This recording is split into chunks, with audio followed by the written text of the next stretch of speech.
We're in a junkyard somewhere in Western New York, and we have found an Aerostar that's just got here 3 days ago. It's a 94. Ooh, center console. Ding, ding, ding.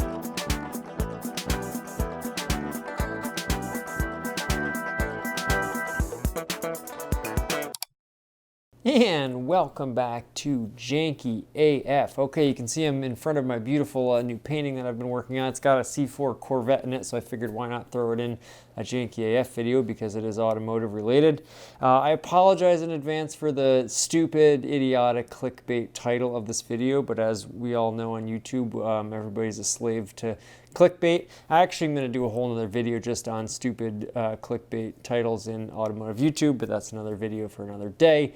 The point is, I saved a bucket full of money by going to a junkyard, a pick and pull site, and harvesting my own parts off of an Aerostar that came in. This was in Western New York. I'll try to keep this brief. I apologize again for the noise that was going on. It was windy. I didn't feel quite comfortable strapping on my whole microphone setup. I was trying to make time, which ended up being important because I needed to get a lot done in a short amount of time. It was a great success. If you've never been to a pick and pull junkyard, I highly encourage you go to one. And so I basically got an insurance quote of $4,400 to fix my Aerostar when I crashed it. You can go watch or hit a deer. You can go watch that video. And the vehicle was only insured for, I think, $4,000. So it was over it. And in New York State, anything approaching, I think, 85% of a claim is deemed a total loss anyways. After my deductible of $1,000, I was paid out. And then they also deduct what they think the auction cost of the vehicle is going to be, which was around $300. So that I ended up with around $2,700. And, you know, to make up for the clickbait title, I spent $286 on these parts when, you know, it was quoted at $4,400 to fix the whole thing. Now that would have been paint and body work and all that. Obviously at the end of this video, you'll see it's not quite to that level, but it just goes to show that you can often do things on the cheap. And so without further ado, please enjoy my little tour of the junkyard. Janky do thanky. Well, it was an absolutely beautiful fall day. The rain held off. I just got some more tools and I am ready to go picking. And you know, when you walk through the Ford line, you creep up on it, and I swear every time I see a Ford Aerostar, it's like seeing a celebrity in real life. Oh baby. And welcome back to Janky AF. All right, I don't feel super comfortable recording here. I don't know what their policies are, but we're in a junkyard somewhere in Western New York, and we have found an Aerostar that's just got here 3 days ago. It's a 94. Ooh, center console. Ding, ding, ding. We got a bucket seat. I wonder if I'll be trying to get that. Nice tan seats with the red piping. Looks like we got a mirror, and I don't know if it's been picked through at all yet. But what a score. I apologize for the poor audio quality. It's windy out, but I just want to make this quick and dirty. It looks like on the picture, it looked like both bumpers were intact. This one is sort of intact.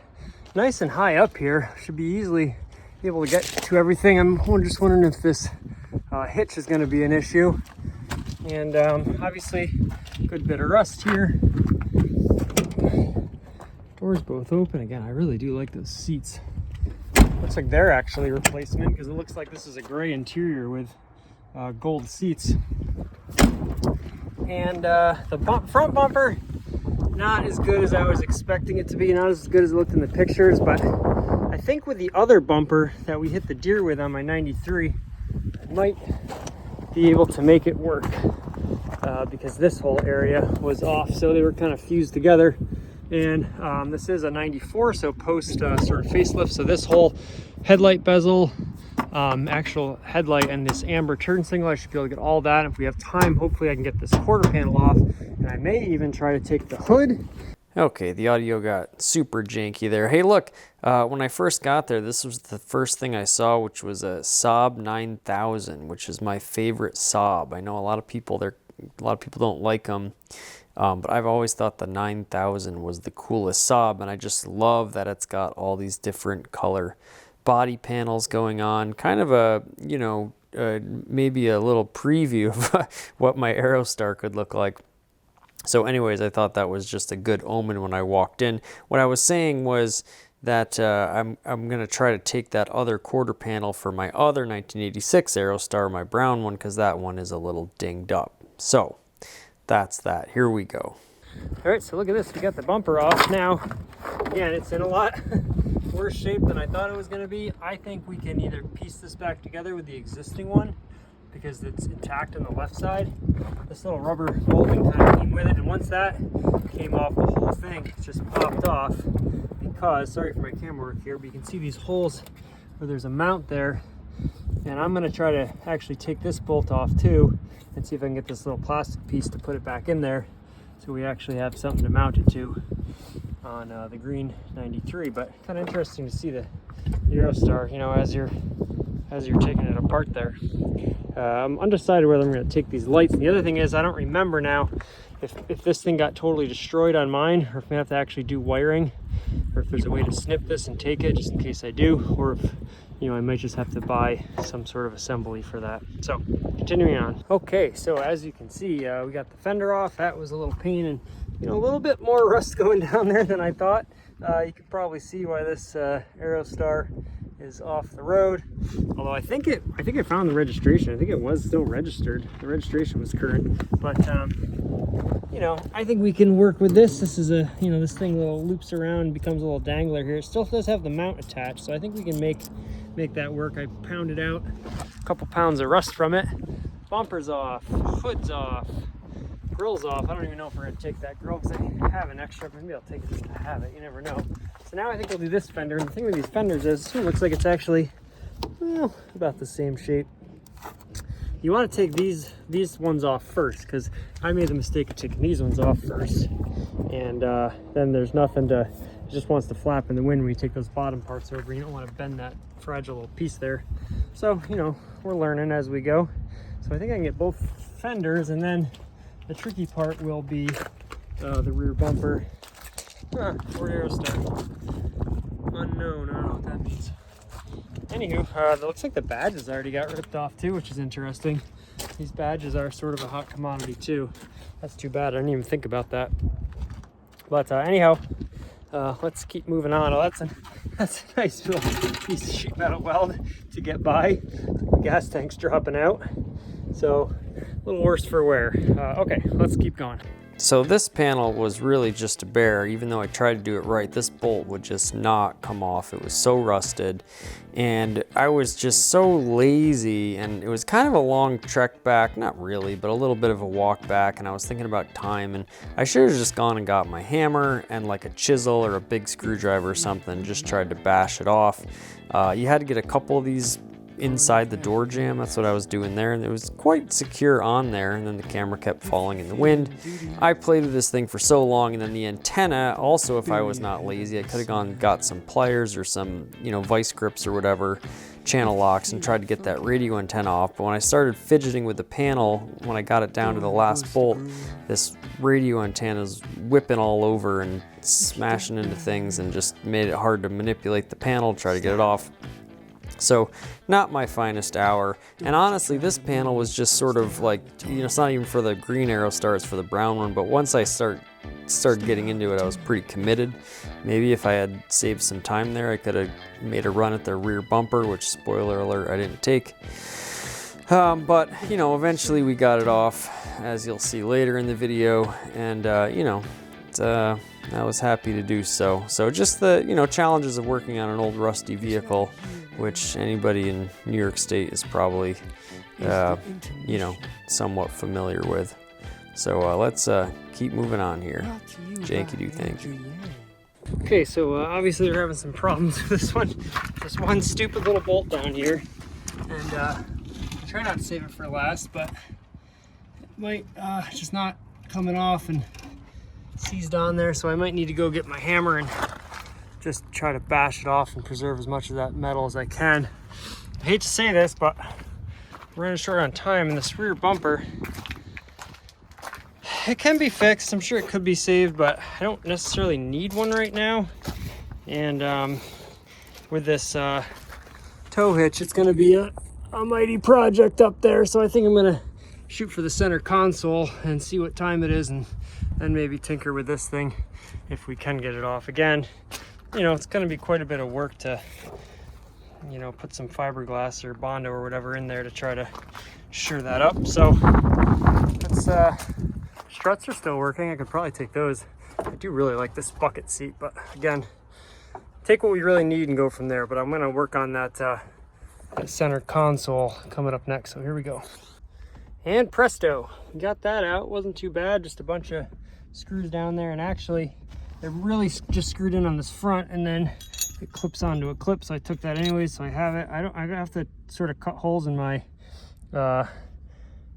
carpet, I guess, and hopefully those holes are actually still there. It is cool to see. You know, it's funny because one of these just came up on Facebook Marketplace, and this is a really rare Aerostar color, and it's always cool to see, you know, virgin sheet metal, and how you can tell the whole frame was painted. So it is a beautiful burgundy color. I think it's darker than the normal dark red that came on these.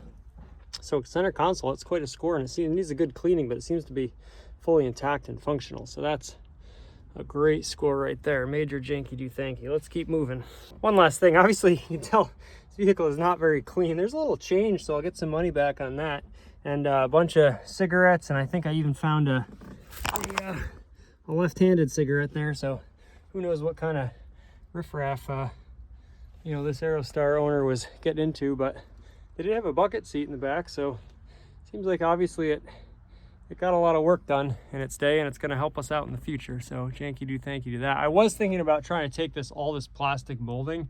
It'd be quite a job to get out, and also it's not in great condition, and it's still pretty flappy like all of them are. If it was like perfect, I might try to take it, but you know, we can always come back and once the next person gets to it. So Janky do thank you.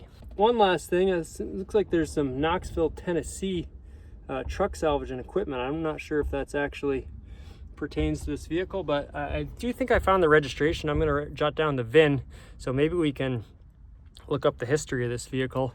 And it would be kind of cool to take these power switches too. I have always wanted, maybe if I just pop off that little card, I'll see if I can yank those out just to wire them up to something else. Deluxe model though, the XL with the power mirrors, power windows, and so all pretty cool stuff for this old 94 Aerostar. Well, we had to get a little rammy, but I think a little bit of bending and Bondo will fix that up, and I think it probably needed it anyways, so I think we're gonna call it there. Let's take one more walk around. See what we got here.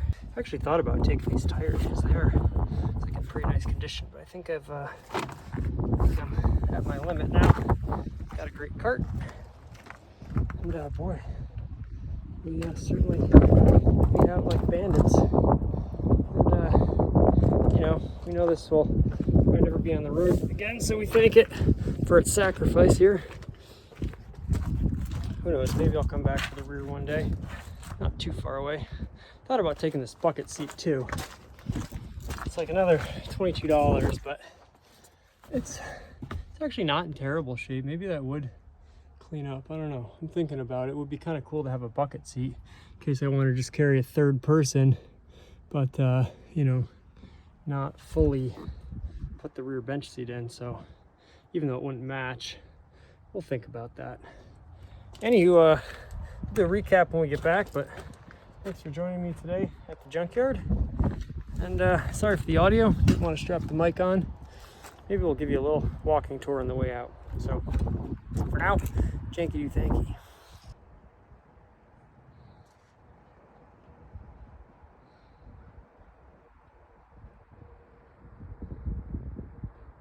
And welcome back. All right, so we stand here in front of the Fiat, obviously not the subject of today's video. Just wanted to do a little wrap up here. You can see we got this panel off already, and you can just see how bashed in it is. Now, in a perfect world, I would try to, like, you know, hammer this out, but you know, that it's just gonna be difficult to do. No two ways around it. Probably easier to just cut it off and make something out of it. There was this little clip that the running board hung on, which we'll show you in a bit. Fiat, I think, actually maybe getting some work done to it soon, which is very exciting. We'll show you the hull. We got the quarter panel. This is the one with the radio antenna on it, and you can see how it got mangled down here. But this part honestly sits under the car. You barely even see it, so I don't really think that's an issue. The bumper, you know, this side really good, which is the side that got crunched by the deer. This side not so much. Big gap there and pretty sizable gap there, but I'm thinking maybe I can actually cut some out of the existing bumper, especially this lower area, so we can mount our, you know, the Sport model had a little bit more aggressive lip on here, at least I think so. And here's the hood. The cool thing about the hoods on these cars, it's composite. It's like at least the you know, top of it, it's like not just steel, so they're actually quite light. And that was sort of an add-on. I love how long and narrow it is seeing it, because the front got crunched, as we'll see here. We'll take you outside. I think that's all the parts. I picked up a grill just because why not? It was cheap, and if I ever wanna, the grill actually on mine is cracked. I do think I have another grill somewhere, but I got it just because it was there. So as we'll see our reveal now, we can see what we've done to it. So you can see this lip is a little bit more aggressive on these Sport models to sort of match the running boards. So all this stuff is good down here. We can maybe cut some of this in, cut some of this in. I mean, really what I should probably do is, like, I wonder if I can actually just find a point here and cut the bumper like on a straight line and just patch in this right part of it here. That would probably honestly make the most sense. Sort of fun to put this thing back together. This is just, I should get a better screw than that. Interesting to see how this running board comes off. And again, there was that little mounting point that I showed you to clip this on. Obviously panel gaps all over, and there's so much play in this right now. I think that now I could tighten these down and sort of pinch them over. But I think that this actual sort of mounting point here, this whole thing kind of got, you know, changed somehow when there was that, when it struck the deer. This bezel, both these bezels, I picked up the other one because why not? And it's funny to see a brand new headlight in relation to this. And then I just got a little orange bulb, which kind of fits, hard to see there, but down into that little plastic pocket there. This grill is cracked here and cracked here. It actually had a tiny little hole before the accident, but you know, this is not great to see, but I don't think I'm too worried about that. So, but the main thing is I wanted to get the headlights in, both so it would be drivable, and I was wondering if maybe that was creating some sort of power drain. Obviously the fitment, like, I just don't know how. This has the weirdest little cockamamie thing. There's this little runner here which goes down, and there's a little ball, you can see it right down in there, that hooks into the plastic piece of the headlight. I don't not understand why that's there, but it's on both of them. It's on this one too. Maybe you're supposed to be able to like adjust the angle of the headlight, but in practicality it's just sort of a pain. But you know, you zoom out and the whole thing is kind of back together. I had some comments on saying I like the two different quarter panels, because it's funny because you have not only different color but then a pinstripe, and then once it turns two-tone you have so many different things going on. But I like it, and for now, you know, once I get the bumper figured out, then it'll be pretty much, you know, really put back together. And as I was telling you about the hood, when you dent these, you can really tell that it's, because it's not metal there, you can see like sort of it's like an old fiberglass ladder when it starts to splinter. So that's just a really interesting thing. I think the tailgates are also like that, because my brown 86, that tailgate's a little chipped, or the hatchback rather, the lift gate. And but there you have it. You know, it's back together. So I guess we'll do the you know, the bumper will be the next really big step to make this thing look really complete. But it's just so fun to see that, you know, we can kind of put this thing back together. And of course the center console, let's not forget, this isn't screwed down or anything, but with these old cup holders in here, it kind of sits well in there. And you can already see how much of because when you're in this car, it's nice to have the space, but there's just nothing there. You got your garage door. Honestly, the funny thing is the cup holders are all the way back here. So, but I'll probably just use this as a cup holder for now. It's going to be so much deeper than this one. Now let's see if this thing actually starts. It started yesterday. We got beeps, that's good. Hear that starter going. I think it'll go. think it's gonna do it. Yeah, all right. So maybe we'll take you on a brief little jaunt down the road here. No light time. The funny thing is, we also just hit 120,000 miles in this vehicle, and of course the airbag light. I think it might be a clock spring. I got to get that worked out. Anywho, we'll take you for I just put a tiny bit of gas in it, just 2 gallons, because it was pretty darn near close to empty, just so I wouldn't, you know, I was trying to run it and let the alternator charge up and didn't want to run out of gas. So what I really want to do with this now,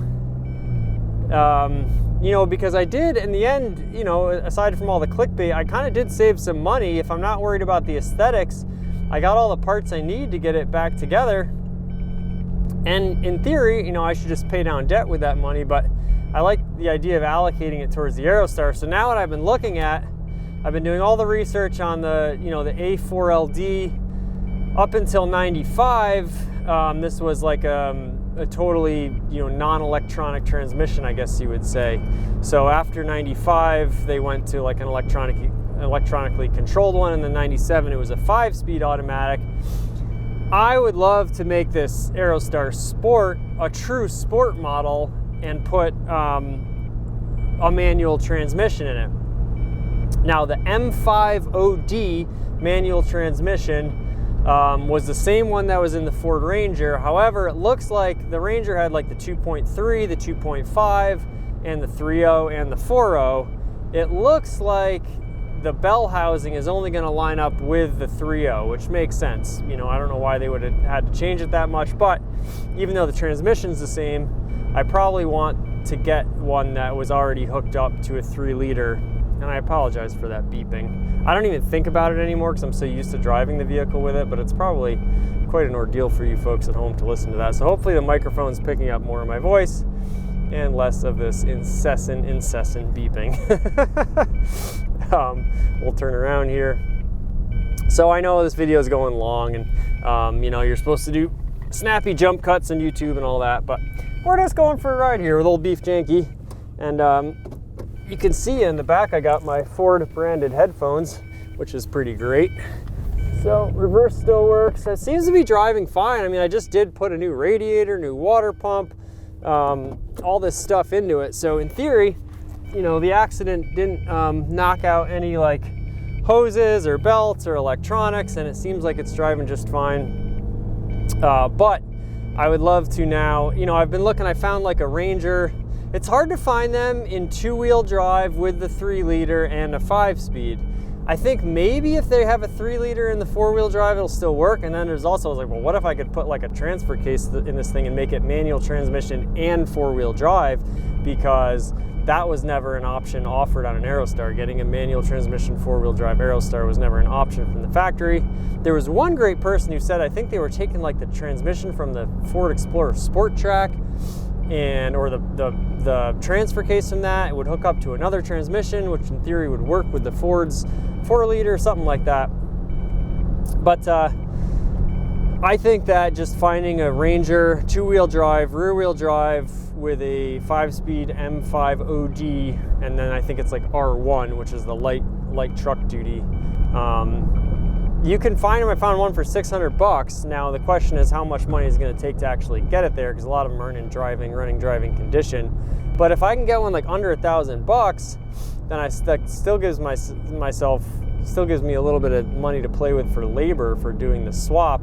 Sounds ridiculous, but I've always wanted, you know, my brown Aerostar is a 5-speed. I think that's like the MK5 or MT5. It's a different transmission, I believe, similar but different, and I just like the extra power of the 3-liter. And because this is the sport model after all, it would just be funny to have the world's only sport Aerostar with a manual transmission that I know about anyways. And you know, the A4LD is fine, but, and I've been reading about it, you know, it's a decent transmission, I guess, but it doesn't shift great. I think my mileage would be a little bit better, and I could probably really wind it out a little bit. So Oh boy, that is just atrocious to listen to. Not a lot of good audio in this episode of Janky AF. But I went a little longer than I thought I was going to, but I just wanted to take y'all for a drive, and for myself too, have a nice little drive. So this will be a longer video, but hey, if you made it this far, Janky do thanky. I think it looks great. We've already had some nice comments about the two-tone. I want to tighten that up, but I might just leave it like this for now. And then the question will be, what color do I paint the bumper? Especially if I chop this one in half and I have like sort of a dark gray with a light silver and black. Now I'm gonna have to like do some sort of adhesive, or you know, maybe like put a panel under here to connect the two and get them to act as one piece. But I think once I can get that bumper on, it'll really like look more or less complete. So I'm very excited for that. Okay, we've gone on forever here. I gotta turn on the lights real quick. That was what I wanted to do. You're getting inside the mind of a Janky here, where all our thoughts are. But love it. Lights come on, and it is funny seeing that new bulb versus the old one and how different this looks. It already looks like more crooked than the last time I saw it, so I don't know what's going on. But as Johnny Cash said, the lights all come on. So there you have it. I love this push button. I love a push button light on an older car. All right, well, there you have it for the 5th time here on Janky AF. Thank you so much for watching. This was a fun little trip to the junkyard. To be honest, this was like my first actual visit to a pick and pull junkyard, so it was extra special for me. And it's just so cool to be able to, you know, rectify a situation. Just finding an Aerostar in the wild is rare. So to be able to get all the parts we need and start putting it back together just warms my heart. And, you know, it's like we can't stay away from it. No matter how nice we try to make our cars, they just end up janky. So you just got to roll with it and embrace it. All right, we'll have another video coming for you very soon. And until then, Janky do thanky.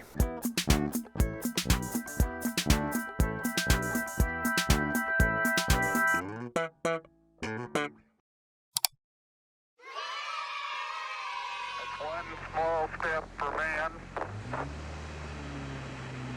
one giant leap for mankind. All right, look at this. Oh, this is actually a Corsica LT 4-door. That's pretty cool. Little...